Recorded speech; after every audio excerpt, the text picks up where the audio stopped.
Hi guys, ನಿಮಗೆ ಗೊತ್ತಾ ಇಲ್ಲಿ ಚಿಕನ್ನ ನಿಮಗೆ ಪ್ರಸಾದವಾಗಿ ನೀಡ್ತಾರೆ. ಎಲ್ಲಂದ್ರೆ ಇದು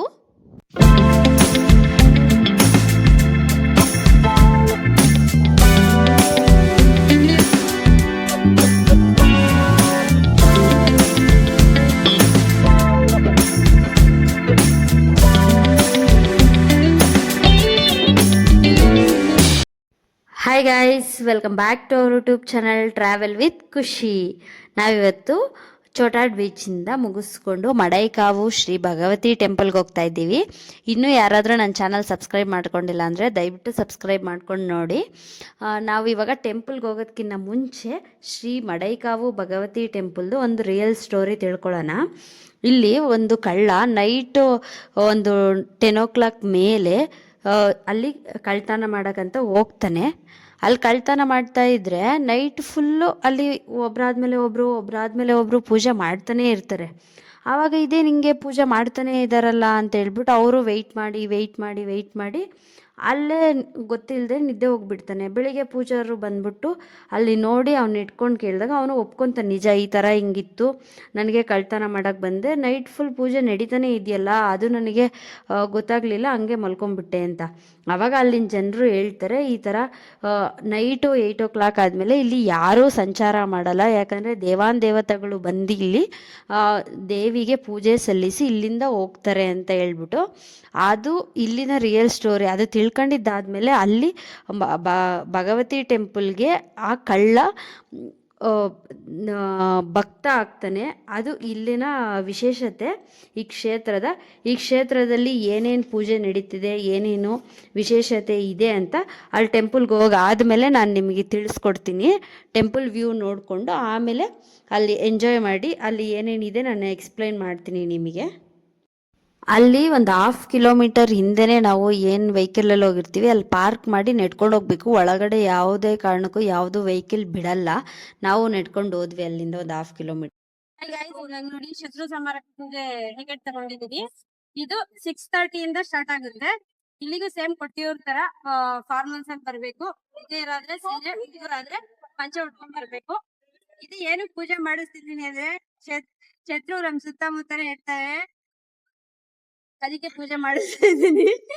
ದುಶ್ಮನ್ ಕಿದರ ಅಂದ್ರೆ ಬಗಲಾಯಿ ಅಂತ ಯಾವಾಗ ಸುತ್ತ ಇರ್ತಾರೆ, ಅದಕ್ಕೆ ಮಾಡಿಸ್ತಾ ಇದ್ದೀನಿ. ನೀವು ಬಂದ್ರೆ ಪೂಜೆ ತಪ್ಪದೆ ಮಾಡಿಸಿ. 350 ರೂಪಾಯಿ ಎಷ್ಟೇ ಟಿಕೆಟ್ ಪ್ರೈಸು. ಇದೇನಂದ್ರೆ ಪೋಸ್ಟರ್. ಇಲ್ಲಿ ತೆಯ್ಯಂ ಅಂತ ಡೈಲಿ ನಡೀತೈತೆ. ಮಂಗಳವಾರ ಮತ್ತು ಭಾನುವಾರ ಬಿಟ್ಟು, ನಾವು ಭಾನುವಾರ ಹೋಗಿದ್ದು ಅದಕ್ಕೆ ನೋಡೋಕ್ಕಾಗಲಿಲ್ಲ. ಇಲ್ಲೇನಂದರೆ ಇಲ್ಲಿ ಸುಮಾರು 100 ವರ್ಷದಿಂದ ಗಿಡಗಳಿದೆ. ಈ ಗಿಡಗಳು ಒಂದು ಕಟ್ ಮಾಡಿಲ್ಲ, ಯಾಕಂದರೆ ಇದು ನೀಲಿಯಮ್ಮನ ಮಕ್ಕಳು ಅಂತ ಇಲ್ಲಿ ಭಾವಿಸ್ತಾರೆ ಜನಗಳು. ಸುತ್ತಮುತ್ತ ಸಖತ್ತಿದೆ ಗಿಡಗಳು ಅಂತೂ. ಈ ಟೆಂಪಲ್ ಸ್ಪೆಷಲ್ ಏನಂದರೆ ವಾಮಾಚಾರಗೆ ಈ ಸ್ಪೆಷಲ್. ಇದು ಏನಾದರೂ ಮಾಟ ಮಂತ್ರ ಮಾಡಿಸಿದ್ರು, ಶತ್ರು ಸಂಹಾರ ಪೂಜೆ ಮಾಡಿಸ್ಬೇಕು ಅಂದ್ರೂ ಇಲ್ಲಿ ತುಂಬ ಸ್ಪೆಷಲ್ ಇದೆ. ಒಟ್ಟು ಇಲ್ಲಿ 8 ರೀತಿಯಲ್ಲಿ ಪೂಜೆ ನಡೀತಿದೆ. ಏನಂದರೆ ಬೆಲ್ಲದ ಪಾಯಸ ಪೂಜಾ, ಪುಷ್ಪಾಂಜಲಿ, ತ್ರಿಕಾಲ ಪುಷ್ಪಾಂಜಲಿ, ರಕ್ತ ಪುಷ್ಪಾಂಜಲಿ, ಶತ್ರು ಸಂಹಾರಕ ಪೂಜಾ, ನಿರ್ಮಲ ಪೂಜಾ, ಸರ್ವತಾಳಿ ಪೂಜೆಗಳು ಇಲ್ಲಿ ನಡೀತಿದೆ. ಇಲ್ಲಿ ಆ ಟೈಮಲ್ಲಿ ಪೂಜಾ ಮಾಡಿಸೋರು ಬಿಟ್ಟು ಬೇರೆ ಯಾರಿಗೂ ಪೂಜಾ ಸ್ಥಳಕ್ಕೆ ಪ್ರವೇಶವಿಲ್ಲ. ಇಲ್ಲಿ ಶತ್ರು ಸಂಹಾರಕ ಪೂಜಾ ತುಂಬ ನಿಗೂಢವಾಗಿ ನಡೆಯುತ್ತೆ. ಇನ್ನೊಂದೇನೆಂದರೆ ಇಲ್ಲಿ ದೇವಿ ಹತ್ರ ಒಂದು ಬಂಗಾರದ ಕವಚದ ಖಡ್ಗ ಇದೆ. ಆ ಖಡ್ಗ ಅರ್ಥ ಏನಂದರೆ ಆ ಖಡ್ಗ ಶತ್ರು ಸಂಹಾರ ಮಾಡ್ತಾಳೆ ಇಲ್ಲಿ ದೇವಿ ಅಂತ ಈ ಖಡ್ಗದ ಅರ್ಥ. ಈ ಖಡ್ಗ ವರ್ಷದಲ್ಲಿ 1 ಬಾರಿ ಮಾತ್ರ ಭಕ್ತರ ದರ್ಶನಕ್ಕಾಗಿ ಹೊರತೆಗೆಯುತ್ತಾರೆ. ಇನ್ನೊಂದೇನೆಂದರೆ ಹಿಂದಿನ ಕಾಲದಲ್ಲಿ ರಾಜರು ಯುದ್ಧಕ್ಕೆ ಹೊರಟಾಗ ಮುಂಚೆ ಈ ಖಡ್ಗಕ್ಕೆ ಪೂಜಾ ಸಲ್ಲಿಸಿ ಹೋಗೋರು ಅನ್ನೋದು ಇತಿಹಾಸವಿದೆ.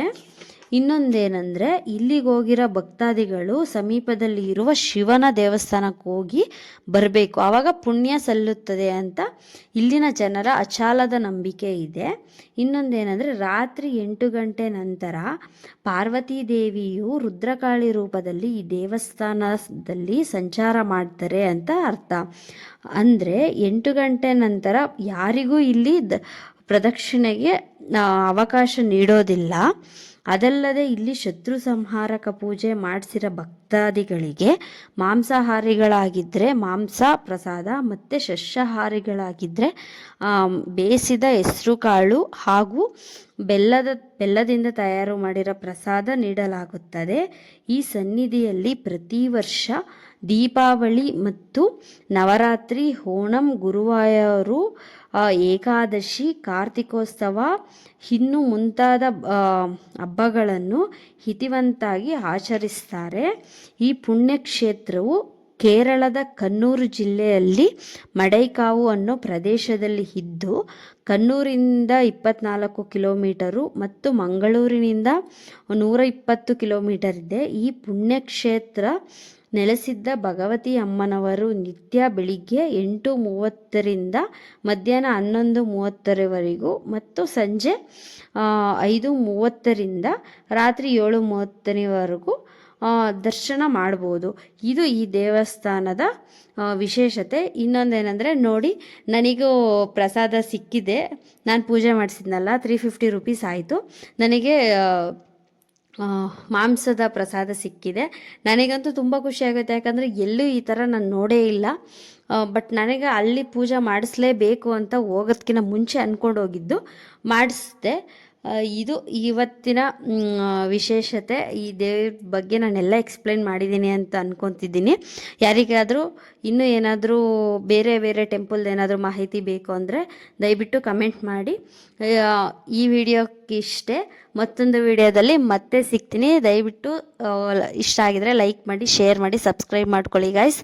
ಬಾಯ್ ಬಾಯ್, ಟೇಕ್ ಕೇರ್. ಮತ್ತೊಂದು ವಿಡಿಯೋದಲ್ಲಿ ಮತ್ತೆ ಸಿಗ್ತೀನಿ. ನಾನು ನಿಮ್ಮ ಪ್ರೀತಿಯ ಖುಷಿ. ಬಾಯ್ ಬಾಯ್.